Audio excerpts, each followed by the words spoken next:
Hey everybody, and welcome to our second meeting for the Ubuntu Impact Venture Studio. It's great to see some returning faces as well as some new ones on the call today. So I'd just like to do some quick introductions. I think we were already doing them, but we have Dan, the board chair of Kaliga, on the call today. We also have Lance Melherber, the Ubuntu Studio lead, as well as Hugh Evans, our engagement lead, and our fabulous innovation Sherpas who are here on the call today to help you with any questions you might have or any technical issues that you might have throughout the session today. So just a quick few ground rules before we get started. It is an interactive session, so please do leave your videos on throughout the session today. It's all about collaboration and interaction, which really is core to the Kliga community, so don't be shy. Please leave yourself on mute when you're not talking. This is just to reduce any background noise that might be happening. And I'll just draw your attention to the chat at the bottom of your screen. I believe Michiko just introduced herself there. Michiko is also a help to you if you have any questions throughout the call today. So we're looking at a 2-hour session, which really does have one key objective: begin your collaborative ventures by forming teams around a shared purpose. So in the first half of this workshop, we're going to go through what we did and what we accomplished at our last meeting. And then we'll discuss how the studio can help you form your collaborative ventures and accelerate it towards funding. In the latter half of the session, we'll begin creating our purpose statements. So we'll look at some of the examples that we've made based on some of the key themes that we heard last time. And then we'll go into smaller breakout rooms to workshop those statements and start to develop some new ones. So with that being said, I'll now pass it off to Dan Gordon to provide a brief overview of what we did last time and what we accomplished. Over to you, Dan. Thank you, Katie, and good morning and good afternoon to everybody joining in from across the world. Good morning, hello in absentia to the people who have joined, who are not on the call today, but have sent messages to us saying that they want to be here, but had a conflict of some kind, particularly from Osama in the Middle East and the Jane Ball from Discovery Health, and a couple of others, from Vodacom and other organizations. So welcome everybody. At Kaliga, we're building collaborative network mission-based innovation programs and ventures like these. And our Impact Venture Studio brings together public, private, and academic industrial innovators to collaborate on complex social problems. But what we really do is we bring together activators like us, the people on the call today who believe that when we act together, we can create transformative change. And activators join a Kaliga Impact Venture Studio to learn how we can create collaborative consortiums together that focus on solving large, complex problems. We learn how to penetrate new markets. We learn how to use Kaliga Innovation as a Service products. And we're doing that so that all of us can sell more, we can do more, we can fund more, and we can achieve greater results than if we are, any of us are doing this alone. So really what we do is we bring together partners with capabilities, we bring together investors with financial resources, we bring together sponsors and funders, and we cultivate synergies. And from these synergies emerge interactions that create value for everyone. And that is a really important theme for us. We have to create value together. And that value looks different depending on who you are.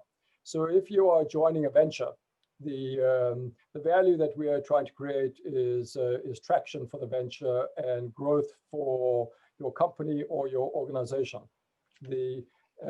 If you're an investor and you're a private investor, the value you're looking for is investment returns. If you're a public investor, the value you may be looking for is impact, jobs, company creation, more effective health and social systems.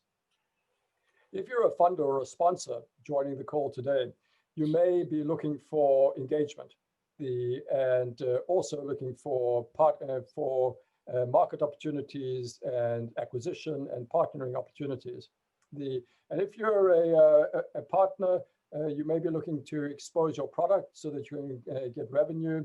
And if you're a mentor or an advisor, you are here because you believe in the power of mentoring and volunteering and giving back, and that is something that is important to you. So our metrics really for the studio are how many collaborative ventures get formed, and how many we get to cultivate and finance so that they can launch the first phase of their proposed project. So think of us as trying to organize catalytic capital, and as a collaborative venture accelerator. Helping you get in front of the right investors to invest in the right projects with the right story is really what we do. Over the past year, we have brought together people from around the world to see if there was interest in a Southern African chapter of the Colleague Impact Venture Studio. And the number of people who are at this meeting today is evidence that there was great interest. So in December, we met again, and out of that meeting, we established that the mission for the Venture Studio is to co-create impact ventures that to create an impact venture studio that produces innovative ventures to improve access, delivery, and resilience of mental health while generating new economic opportunities for all people in South Africa. And there was quite a bit of discussion in the meeting about how to phrase that and what it meant, and that mental health is really a theme, but it's interpreted very broadly as all healthcare. So it includes chronic disease and people who have comorbidities, but who are struggling with mental health issues. It includes projects that involve creating employment, because financial stress is part of mental health and resilience. So that's really what we did last time. And for those people who don't know why we call this Ubuntu, Ubuntu is an African term that refers to common humanity. And that's an apt name for our desire to work on collective problems. So today, really our goal, as Katie said, is to work on building collaborative ventures. Our studio comes with many tools and platforms for us to connect. So right now we're going to start using them to actively learn and connect on our health and social innovation community platform. So Katie, back to you. Thanks, Dan. So the Health and Social Innovation Community is a space for innovation consumers and solvers to create an innovation ecosystem where we can learn from each other by sharing resources and knowledge to ultimately make progress on complex challenges more quickly. So many of you are familiar with the community, but I'll quickly walk through what it is and how to use it and how it can be used to help you form your collaborative ventures. So let's take a moment now to quickly sign on to our accounts. Michiko has shared a link to the community in the chat. Please click on it to head on over and sign in. For those of you who already had community accounts, please log in as you normally would with your normal credentials and emails. For those of you who did not have accounts prior to our meeting today, to log in, so we have made accounts for all of you, and to log in, you'll need to use the email that you registered to this meeting with, along with the temporary password that I have up on screen. Michiko has also shared the password in the chat. For those of you from our last meeting who didn't change their passwords, it is still the same temporary password, so you can use the one up on screen. I'm also going to be walking through this activity with you guys. So what I would recommend you do is that you split your screen so that our Zoom call is on the left and our innovation community webpage is on the right. So you can follow along with what I'm doing while you're doing it yourself. If you're having any trouble getting signed on, please reach out to Michiko and she'll help you out. I'll give you a few minutes now just to get logged in, arrange your browsers, and then we'll get started. Sorry, where did you say that temporary password is? So it should be in the chat. It's Colleague 2020, Colleague with a capital All right, C. Thank you.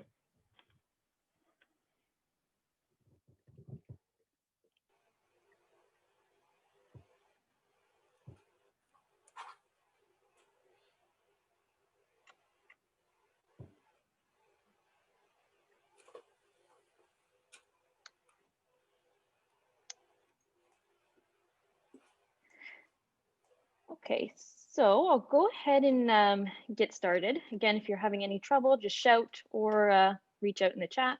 We'll help you get logged in. But welcome to our Health and Social Innovation community. So here you can find relevant content, you can find our active learning courses, and you can also find our built-in community of innovators and experts. So to get started, I'm going to ask you to look to the left side of your screen, to the menu bar. If you don't see a menu bar open, you'll just need to click on the 3 lines at the top left corner to open that up. Once it's open, scroll down to your circles tab and go ahead and click on it. So here you'll see, first thing on your screen, you'll see the Ubuntu IVS bundle. So everybody, by joining this call today, we've given you a pass to this bundle. So what that gives you is 2 things. The first being access to our Ubuntu Community Circle. So that's a place that facilitates collaboration between venture participants. And the second is access to our courses, which help you learn how to create a fundable collaborative venture. So to get started today, let's go ahead and actually activate our passes. And you can do that by going and clicking on the access button. And you should be able to confirm free access to activate the pass. And if it works, you'll see that you just purchased the Ubuntu IVS Early Access Pass. That should pop up. I'll give you a quick moment just to go ahead and get access. Again, just yell if you're having any trouble.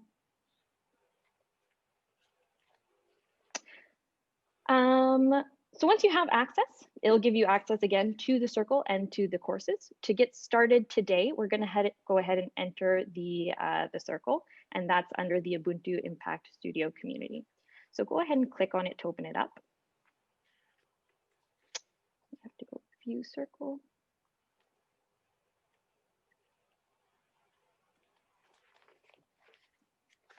My computer might be lagging a little bit here.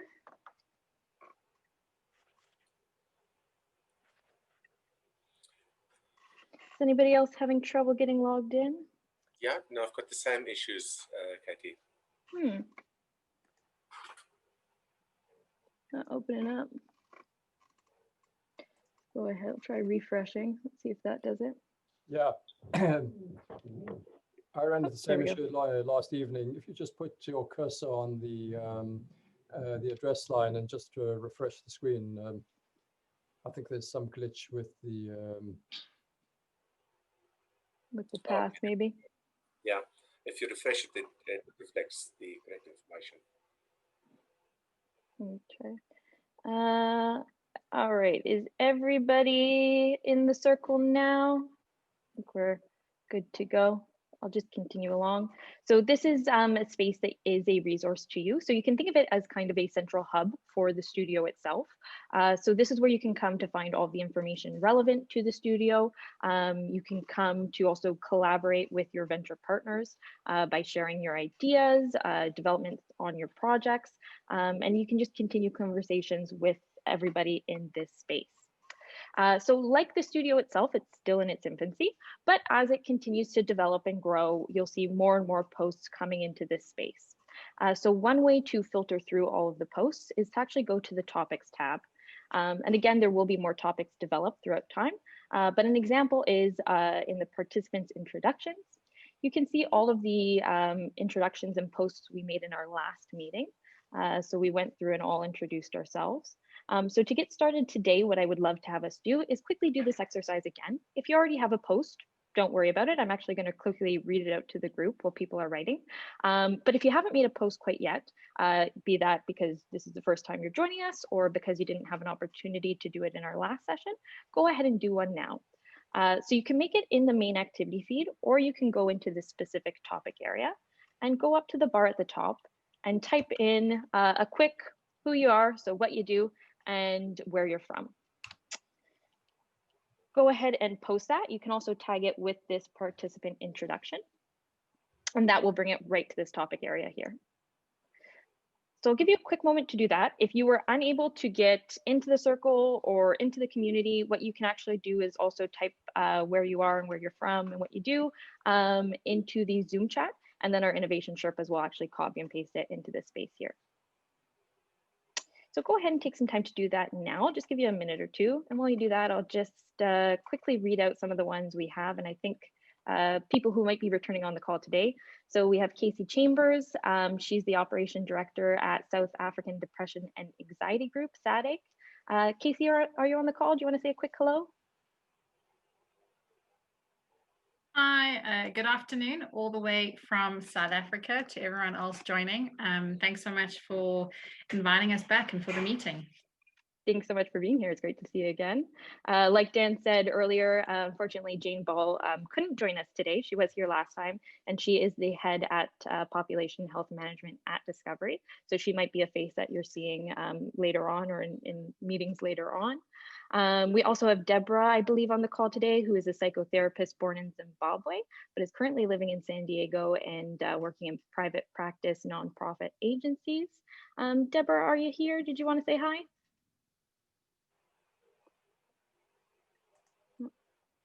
Didn't make it.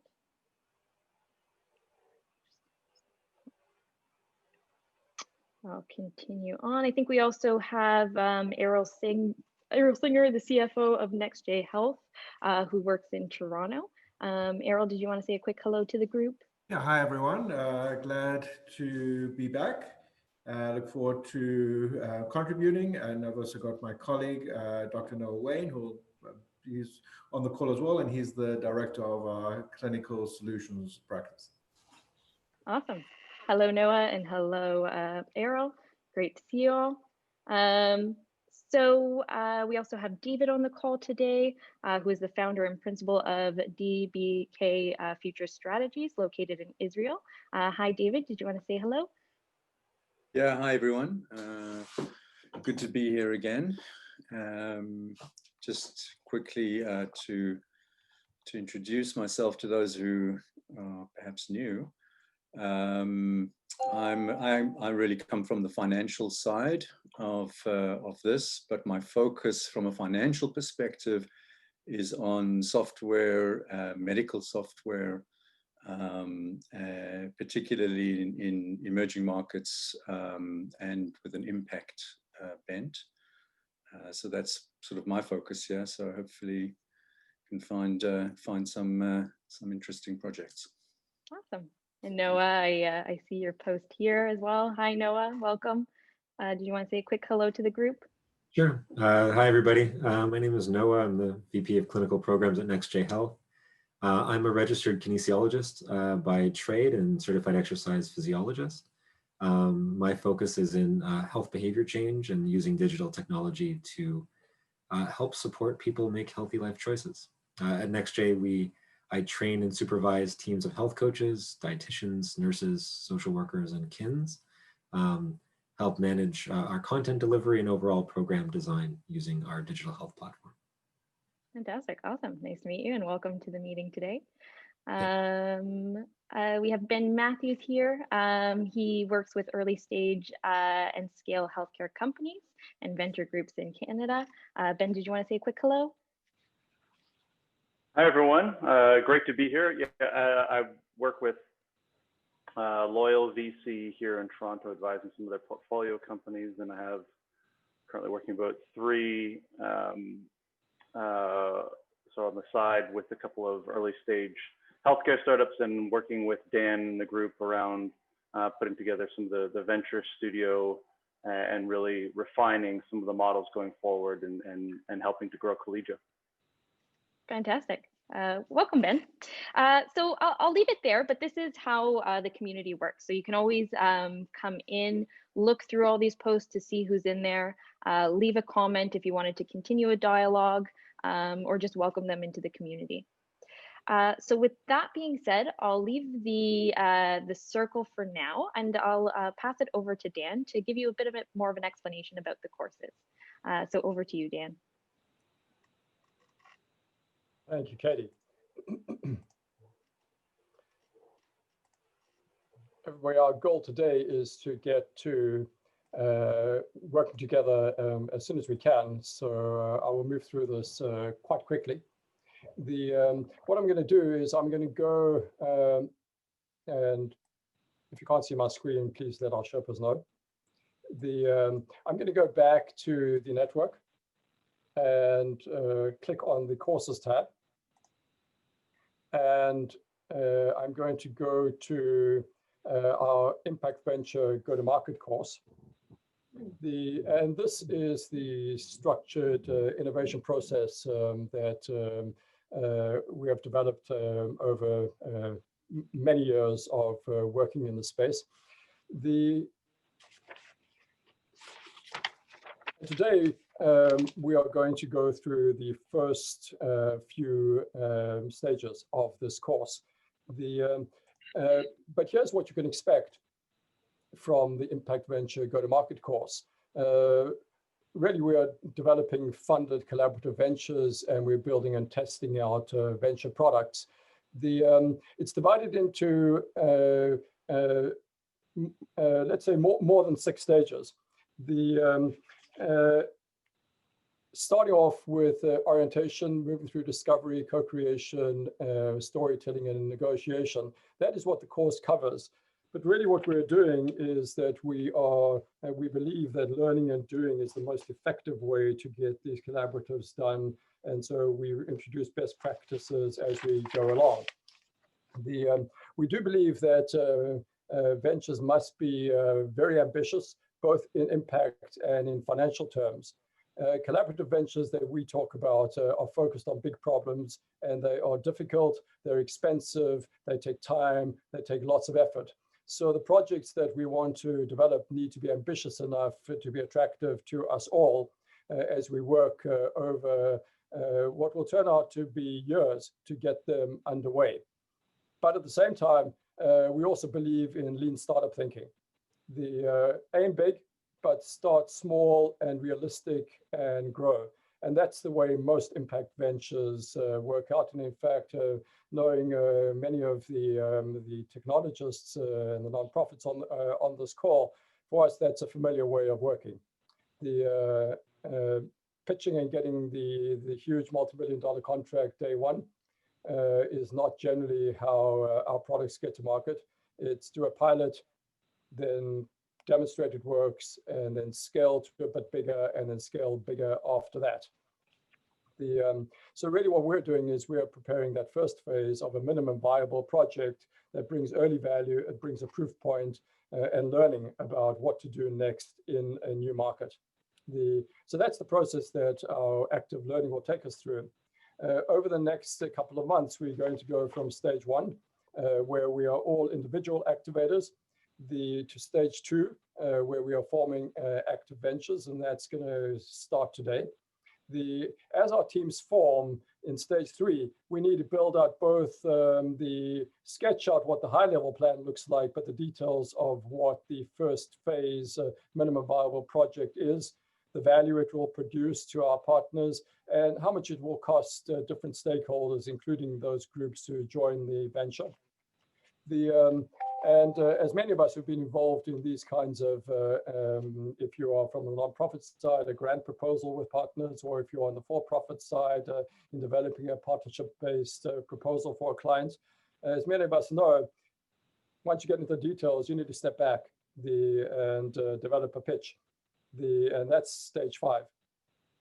And that's stage 4, when we are getting to the essence of the story we need to tell. And that story will be different depending on who you are telling it to, whether it is an investor from the outside or whether it's your internal constituents on the inside.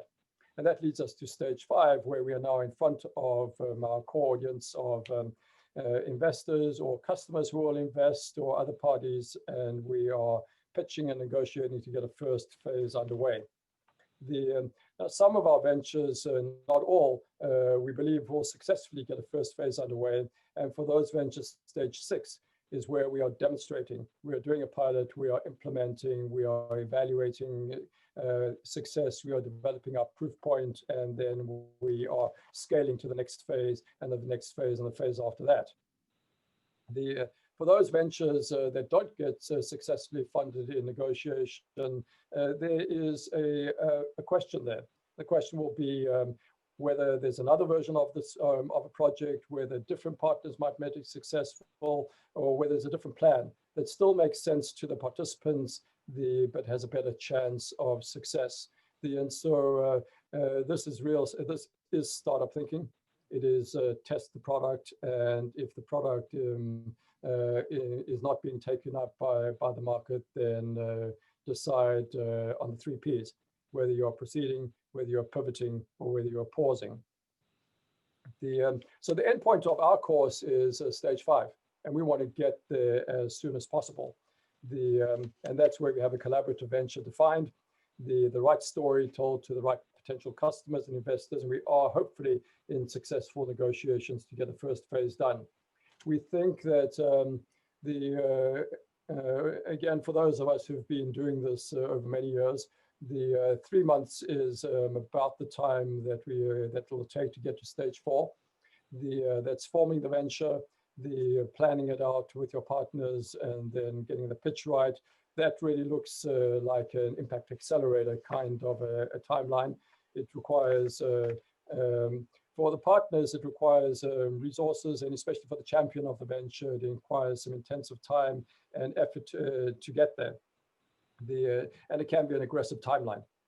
And then again, for all of us who've been in diligence processes to get funding, it's another 3 months that we think for negotiations to actually finalize and get going on a project. So that is a big commitment for any of us. And so it's important that in addition to the promise of a potential project, we also must make sure that we're actively getting value at every stage through the journey. So specifically what that means is if you are a technology seller, this is a business development process in a new market, and we should use this process to establish if the market is right, whether the product has got a fit in that new market. So even if a project doesn't happen, we still know whether that's a market we still want to focus on. If you're a nonprofit, then this is similar to a project proposal process, similar to a grant. And we want to get the learning out of what works and what doesn't work. If you're a large organization, then this is really a partnership development and project definition process. So let's make sure we take learning away from how the partnership might work. If you're an investor, you're in a qualification and diligence process. Many of us have been doing that for a long time, and we know that those activities that we need to do, and what we need to take away, even if we don't get an investment out of it, is the learning about what that target market looks like. And lastly, if you're a mentor, and thank you to all of the mentors who are joining us today on this call and who are not on the call today, we understand that you have limited time and to volunteer and to help. And so for you, it is important to understand what you can contribute and where you can make the most valuable contribution. So our job in Collega is to help to focus on ongoing value. This is much of the information that you can find in stage 1 of the course, that you all have access to. And there is an activity that we suggest, and that is, as an individual activator, just take a bit of time to write down now for yourself what your hopes, what your expectations are, what you would like to get out of this process, and just keep that and use it as a touchstone to get back to and say, just check in with yourself to say, is this working for me? But for today, where we want to get going is on stage 2.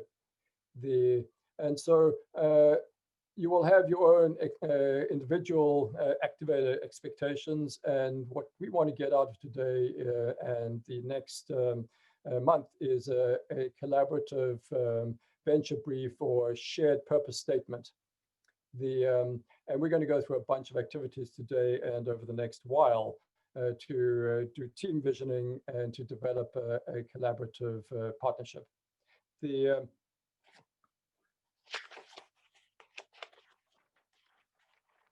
So I'm going to step right into one of the tools that is important at this stage, and that's shared purpose. It's a very simple tool, but a very powerful one. And that is to be able to identify what we want to do in the form of a shared purpose statement. And the shared purpose statement is designed to attract participation. It's a personal touchstone for you as an individual. And it's also the fundamental justification of why you're involved in this to your large community, whether that community is the team that you work with in your company, the executive management of your company, or of your organization, or the community around you. Because we will all be asked questions about whether it's valuable to be doing this. What we want the shared purpose to do is ignite momentum, to create team cohesion, and also to start generating the inclusion criteria for who you need on a team in order to achieve that purpose. It should help to answer the questions: why is the problem truly important to all of us? Why is this venture important to my organization? And why is this problem really meaningful to me? A shared purpose has got three elements. Firstly, who's the population that we want to impact? What's its size? What's the condition that they suffer from? Are the constraints we understand? What are the challenges that people have as a result of this condition? And why solve the problem for them? And coming out of that, we will then develop our vision that says, okay, in order to solve this problem, this is what we're going to do. Now, these are simple, seemingly simple, but they are complex and difficult because we have multiple stakeholders, and these are wicked problems. So really where we get to in the beginning is the start of a shared purpose. And as you go through your project, you will both check in to see that you are still achieving your shared purpose, but also you may change it because of what you are discovering as you go through the project. So what we did,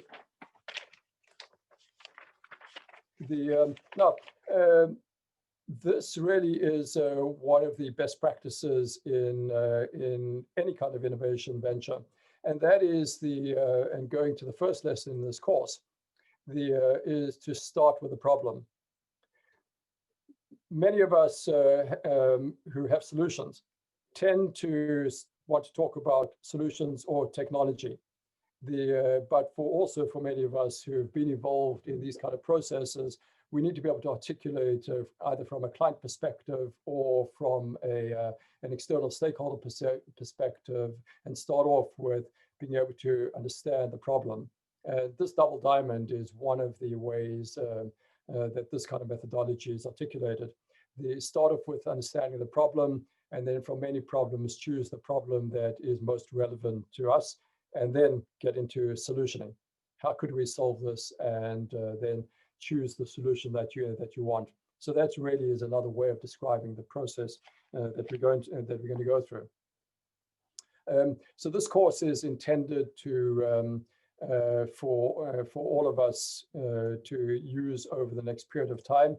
There is more information as we go further and have a shared purpose into how to co-create a venture plan with templates and tools to do that, and then more tools for storytelling and using video, and advice around pitching.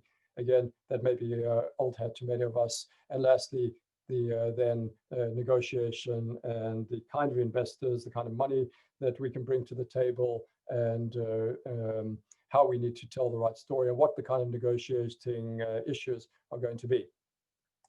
So what I'm going to do now is we took the themes that we talked about at our last meeting, and we started to flesh them out, and to give you some examples of what a shared purpose statement might look like, and a starting point for our discussion for today.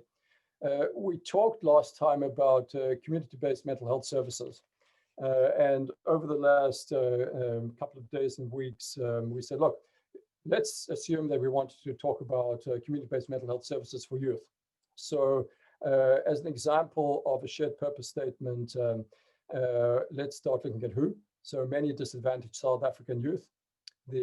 What is the condition or the constraints, suffering from unemployment, stress, and mental health conditions, don't have access. So the challenge is they don't have access to community mental health services and tools that help them to improve resilience. And the consequence is it limits their future work and life prospects. That translates then into our shared purpose vision statement is for all South African youth, that's the who, lacking tools to improve resilience and mental health. That is the who and the health challenge. And our value proposition is to have ready access to virtual services in all official languages and access to community-based psychological supports. And the value to them is to improve quality of life and enhance employment opportunities. That would be one example of a shared purpose statement. And ideally, what we are looking for is the people who are interested in saying, that's a project that is meaningful to me, meaningful to my company, and meaningful to meaningful collectively. That is one that I think I would really want to be involved in and go through the rest of the process. Here's another example that we talked about last time. First responders suffering from post-traumatic stress.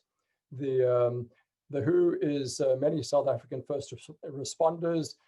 Some of the constraints, or descriptors are, that is people in the military, veterans, police, emergency responders. The challenge is suffering from inadequately managed or untreated PTSD. And the consequences are poor quality of life for them and for their families and other follow-on consequences such as domestic violence and suicide. And that leads to a vision statement, and our shared purpose is for all South African first responders who suffer from PTSD, that's the population, to have ready access to effective behavioral treatments, to improve quality of life and reduce domestic violence among their families. That could be an example of shared purpose. And what we should be able to see is our involvement in this kind of a project. Here's another one that I know is of interest to some people on the call. It's about inappropriate psychotropic medications. This is for people who have mental health conditions. In this case, we are constraining to employees who are on health plans, and who don't get optimally controlled drugs or dosages of those drugs, and that results in inadequately controlled care and poor outcomes.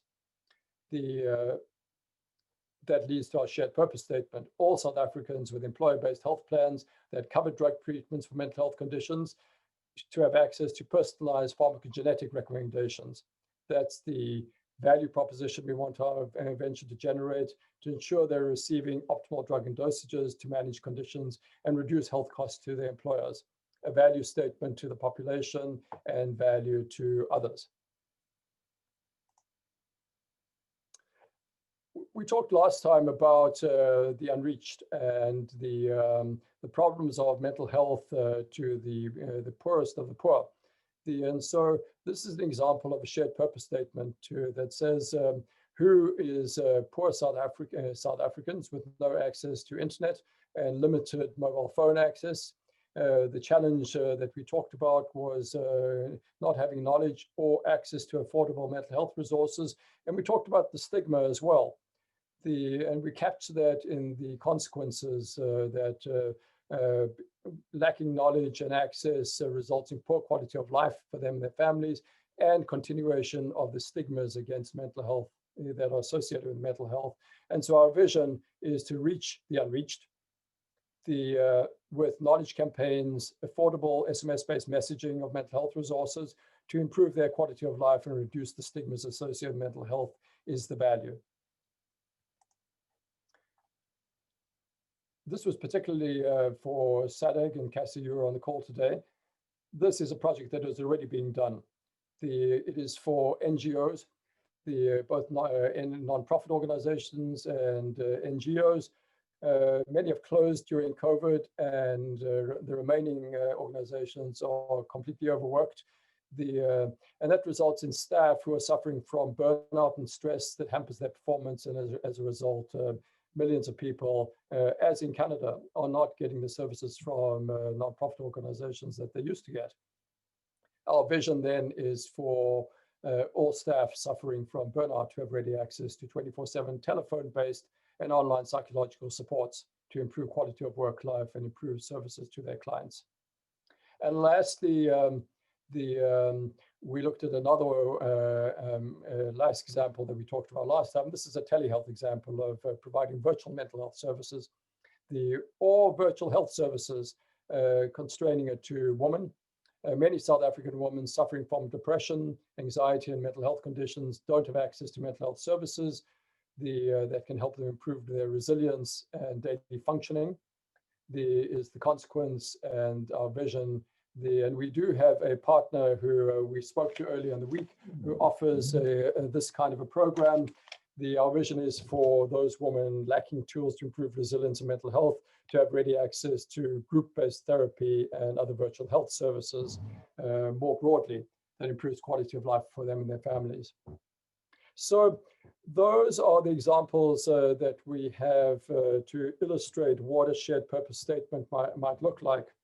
Where we would like to get to by the end of this call is, and we're going to go into breakout rooms now, is to discuss these or any others that you would like to put on the table that represents your real interests, and come out at the end of this call with 3 or 4 statements that that we can say those are the ones that we are getting traction on. We know who their champion is, and we know we're starting to form teams that are interested in working on those problems.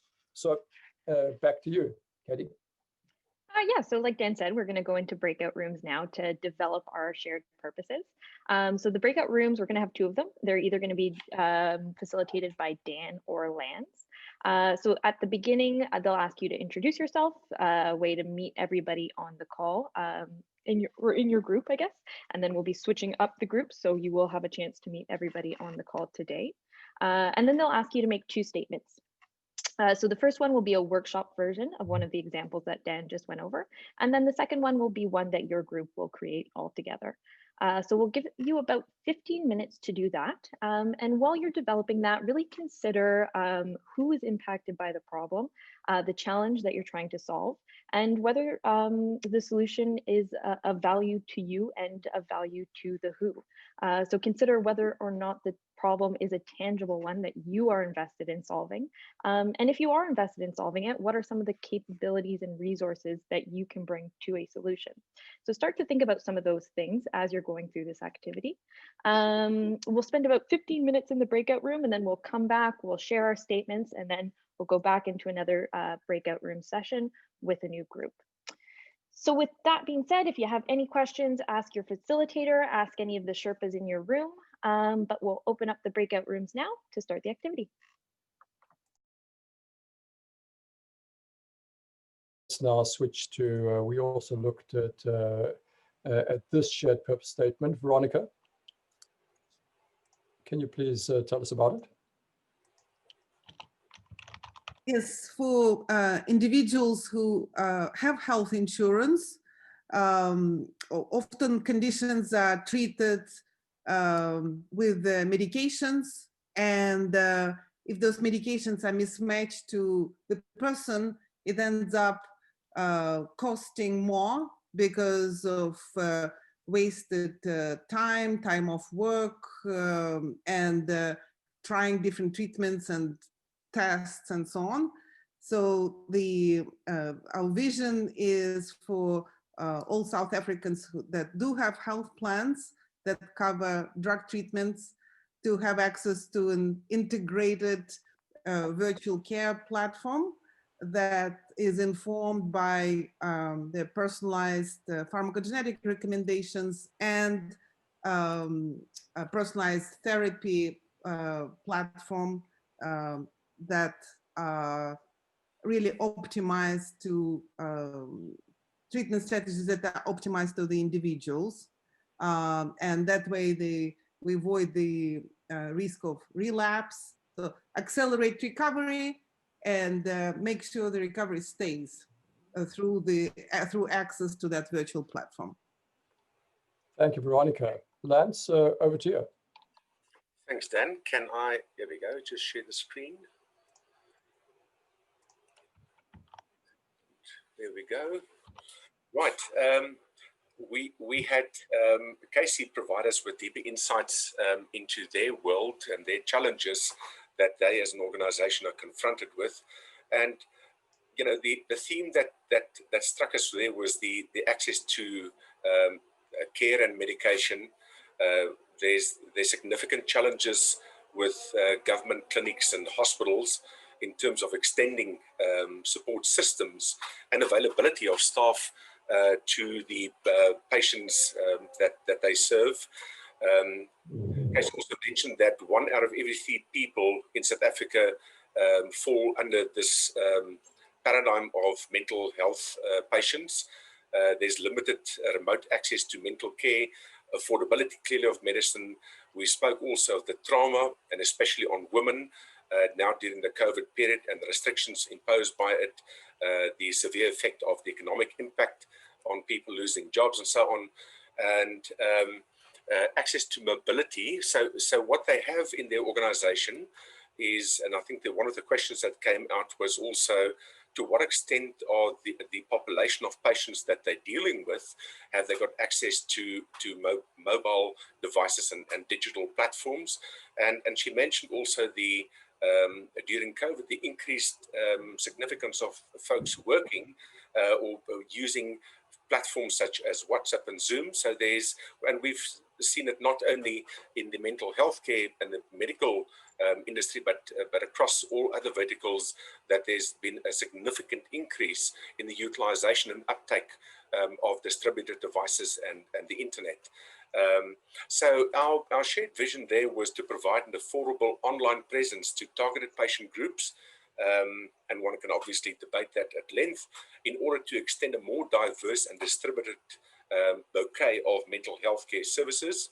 In addition, and here right at the end when we started running out of time, it was also interesting that some of the speakers in the call, Jembi, for instance, mentioned a number of existing groups and infrastructure that already exists that one can leverage. So, you know, not just thinking about your current business model as an organization distributing services through telephonic online presence, but also using maybe online and brick and mortar combination hybrid services through existing infrastructures out there.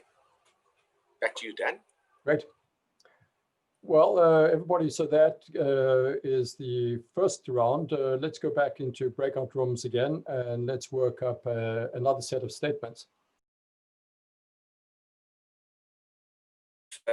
As we spoke, I just you know, bulleted a number of items here from our conversation. So remote workers and the persistence of the effect of COVID into 2021 and beyond, limited support from employees. What is the prevalence of the problem in corporate sector? You know, we also spoke about productivity, analytics focused, but also the mental health focused programs through the corporate sector. So if this was the challenge that we experience, what would be the visual or the vision statements? And in this case, I said typically to provide mental health care support systems for corporate South Africa, to proactively provide singular, to provide a support system for their workers and their family circle of care. Okay, so we have a large proportion of youth who experience various mental health issues, but are also homeless, unemployed, dealing with all kinds of stress and mental health, that don't have access to any community mental health services, coping tools or coping skills, and therefore lack opportunities to find a job or to study further or to you know, be valuable contributors to community. So that was kind of the vision statement or the mission statement. And the vision is to kind of create a tool that helps to improve resilience and mental health information and access to virtual services in all languages, since all the youth, you know, are so diverse and coming from various cultures and backgrounds. and really building that community-based psychosocial support, which looks at things like housing, food, education, literacy, all those kinds of things, and develop, strategies for resilience and digital literacy so that they can find opportunities. Thank you. Deborah, did you want to comment? Must I comment? Deborah? I'm fine Deborah, for now. you're on mute. Deborah, you're on mute again. I know, I got it. I think Cassie covered it, but the statement's it's kind of repetitive, but you'll sort that out. We will.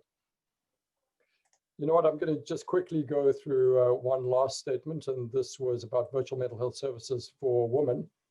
And here we talked about single heads of households suffering from depression, who are underserved, and that's a contributor to gender-based violence.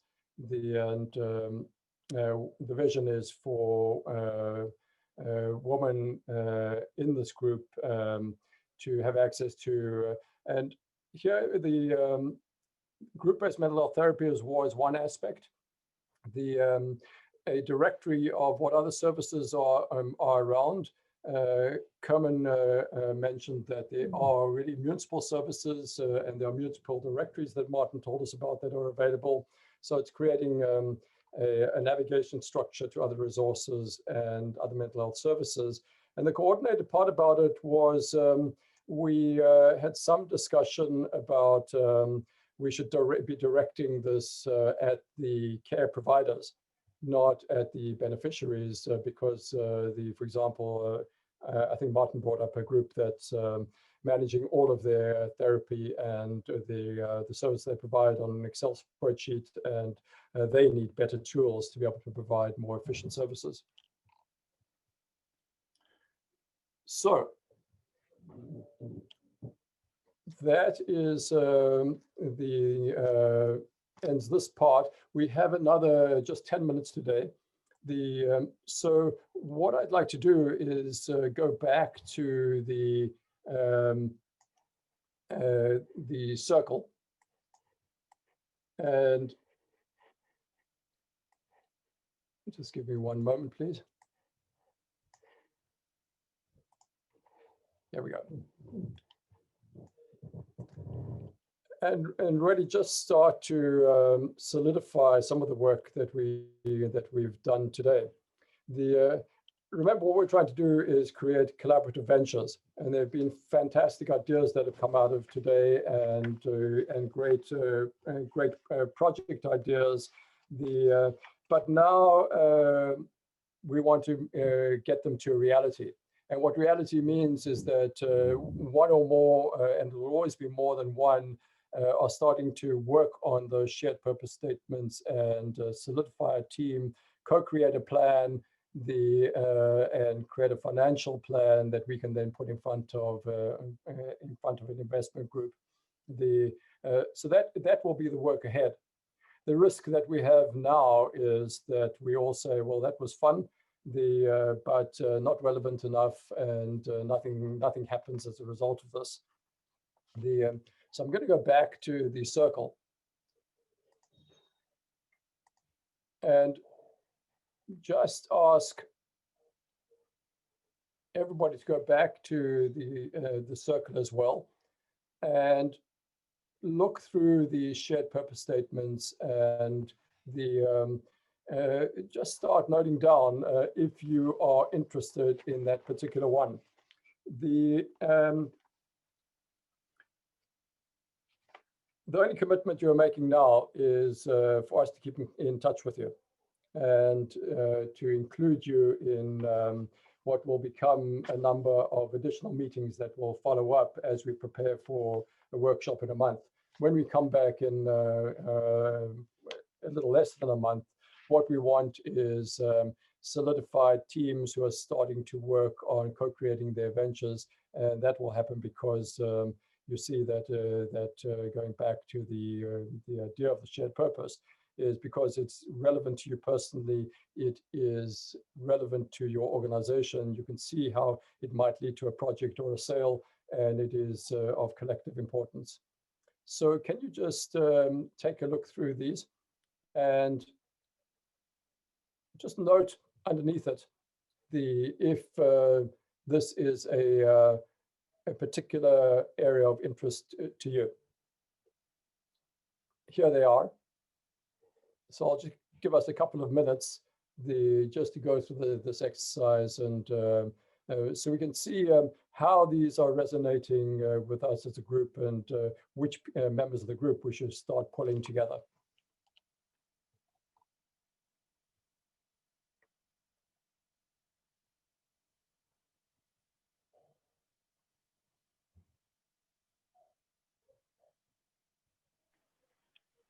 Dan, can I ask a question? Please, Martin. So, if anybody else has any other questions about the process we're going through and the value, or please. So sorry if this might have been covered on the first meeting, which we weren't connected on. But so, I mean, we're going to set up a project. We're going to see, we're going to carve out some kind of solution. We're going to get teams of co-creators together to put something together. And then we're going to go to a venture capitalist for funding, who at some stage is going to have some kind of exit strategy to kind of go back to their shareholders. A lot of these projects, and a lot of the ones that we're involved in, there is no client that has any funds, like National Health, for example. So I'm just wondering, you know, how do we put a business proposition together where kind of we know that there isn't a lot of these aren't sustainable except through donor mechanisms? Well, so firstly, fortunately, we are an impact investment fund. So we have a number of tools. We can invest in companies. We can invest in companies and segregate some of the investment for investigations into new markets. And that's why it is it's so important for organizations to say, you know what, this is something we really want to do because it's relevant to what we need to do. Secondly, we have a pool of funds that we can use for loan-based projects. And those could be either loans, below interest loans or low interest loans. But for that, what we need to see is a business plan that it becomes financially sustainable. We also are in contact with government donors. So, for example, Grand Challenges Canada, International Development Canada is looking for projects, for example, that deal with women. So that's another source of funding. There are South African sources of funding. And then we also, because we're an impact investor, we're in touch with philanthropists who are looking for these kind of projects. We have a variety of different tools that we can use in order to create a blended financing model for a project. But the key is, so think of the project like a startup. In order to get a venture funded, like any other startup, we need to believe in the team. We need to believe in the product. We need to believe in the early implementation plan, and we need to believe in the value model. The value model is a combination of impact and financial return. For example, we are talking to one part of our funding structure that says we will provide first loss guarantees on a project. And there's another piece of the fund where people say if you hit your outcomes-based targets, and perhaps actually let me just ask Errol to briefly talk about the community-based bond structure that you were involved in Canada. Errol, please. Yeah, that was, Dan, we weren't actually involved in creating the social impact bond, but we Next Year Health did a project with the Heart and Stroke Foundation of Canada. And what they did was they did a pilot with people at risk for hypertension, and they were, if you were over 40 and had the risk, and they had people, volunteers sitting at tables at the YMCAs and at office buildings, and they took your blood pressure, and if you were at risk, they would suggest you got onboarded to this program, which was on our solution, and then you got paired with a coach. To fund that project, they had a social impact bond, and they raised money through some corporations, high net worth individuals, and based on, and they did this in collaboration with one of the federal agencies. And basically, if the results were positive, and that was, your blood pressure had to be reduced by a certain rate, you got your money back plus a return. And and it actually was a very successful project, and people did get that return. So I know the social impact bar is apparently big in the UK. In Canada, I think this was the second one, and this was about a couple of years ago. Not sure if more have taken place. But I think, as Dan's saying, there are lots of vehicles for this type of funding. We're actually involved in a social impact fund in South Africa through the Medical Research Council, with keeping young adolescent women at school and knowing their HIV and pregnancy services. But it's early days, so we'll see how that goes. Well, so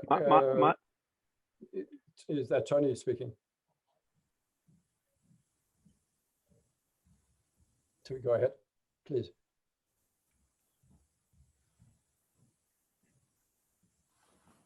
I think Martin wanted to reply on that.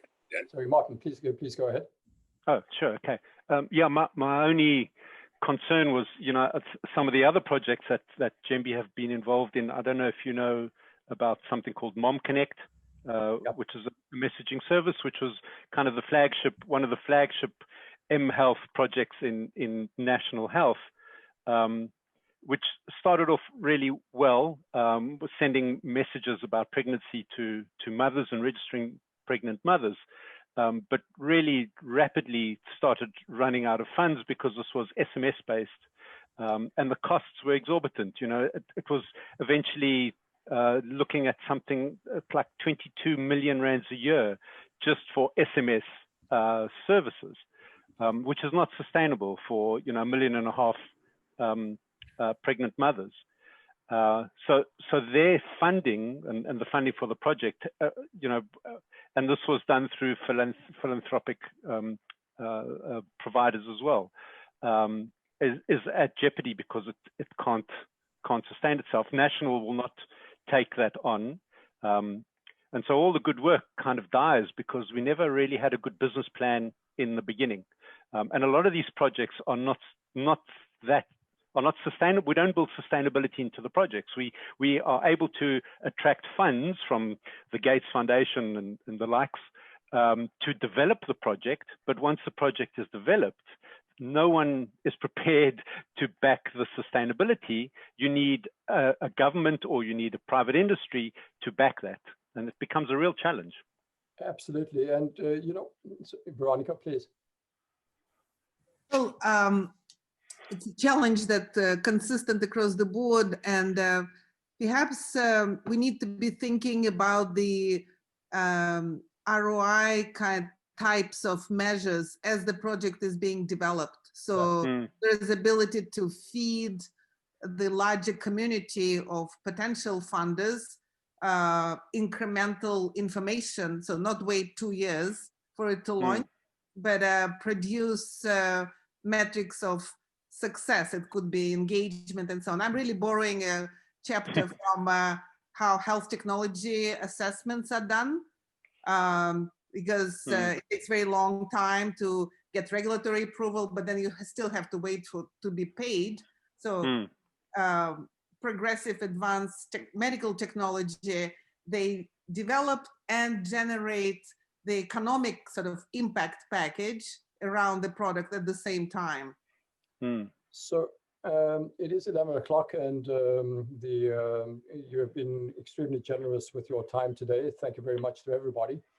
I just want to reiterate that point, and the process that we are going through. And that is that, yes, our job as the Impact Venture Studio is to come forward with a bunch of different mechanisms for impact financing, and other newer and different ways that we can get these projects going. And it's not just about, well, there's a donor who's going to help a project get set up. But I'd like to go back to what we originally said about the shared purpose, and particularly speak to the technology and the solution vendors who are on the call today. You have to do a project because you believe that this is a market you want to be in, and that this is and that there will be a financial return for your company. These projects won't work otherwise. So it may well be that, and that's why we're saying, look, take a look at these shared purposes and really be thoughtful about saying, I want to be involved in this project. And know that if you're getting involved in the project, it's because you really believe that it's going to create a market for you. And similarly for the not-for-profits, everybody is maxed out, particularly at a time of COVID. Nobody has time to be spending on things that are not directly relevant to them. And so make sure that if you're signing up for a particular project, and Cassie, we happen to have this one on the board for you, but we will check in with you and say, look, it's got to be on your the top 3 things that you need to do this year. At SADC. And let's try and make that happen. They have to be as relevant as that. They have to be a high priority because they take time, they take effort. There's risk involved in them, as with any other startup. But that is our job, is to say which one of these are going to succeed. Where can we form teams?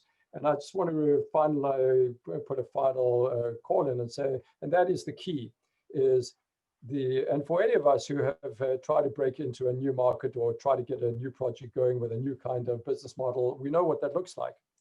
It takes time, it takes effort, it takes commitment. There's always risk. But if you want to expand and scale, then that's what we do.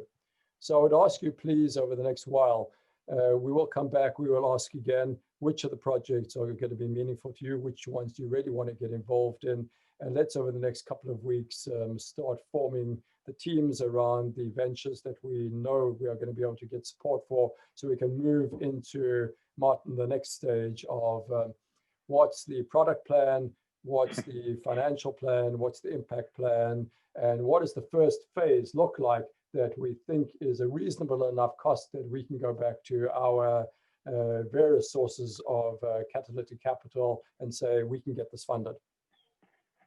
Good. Let me wrap up and say to everybody, thank you very much. It's for all the time spent, and I'd like to just hand over to Lance for the final words.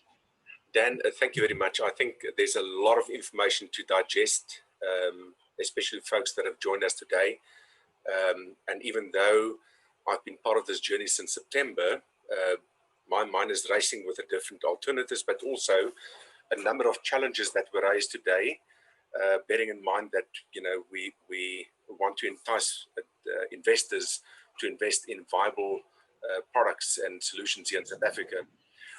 I've seen on the top left of our screen that this entire call has been recorded, and I would guess that some of the Sherpas will drop the link of this recording into the circle, or so that we can revisit that, right, and also extend that link to a number of folks and companies that could, for whatever reason, not join us today. But apart from that, thank you very much, Dan, and your team and everybody that participated and contributed to yet another wonderful discussion. Thank you, everybody.